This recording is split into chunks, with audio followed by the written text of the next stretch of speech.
In this video, I will show you how you can download Solflare wallet, and this works for any device and also for most web browsers.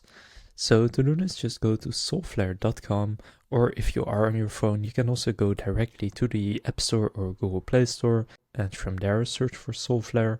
But if on the website you go to download now, it will say get the mobile app. So if you're on mobile, just go and click on that, and then you can scan the QR code if you are currently on desktop.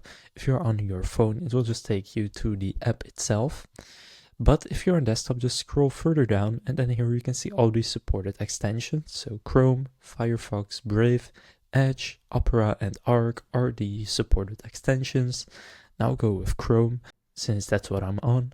So just gonna click on the one that you want, and from there you can then click on add to Chrome in this case, and then click add extension. And you can see it has over 900,000 users on Chrome alone, so it's most popular on Google Chrome, but again you can also use it on those other ones.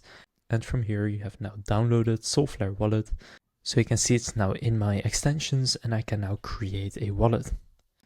So now you know how to download Solflare wallet. If this video was helpful, please consider leaving a like and subscribing to my channel. With that being said, I will see you in the next video.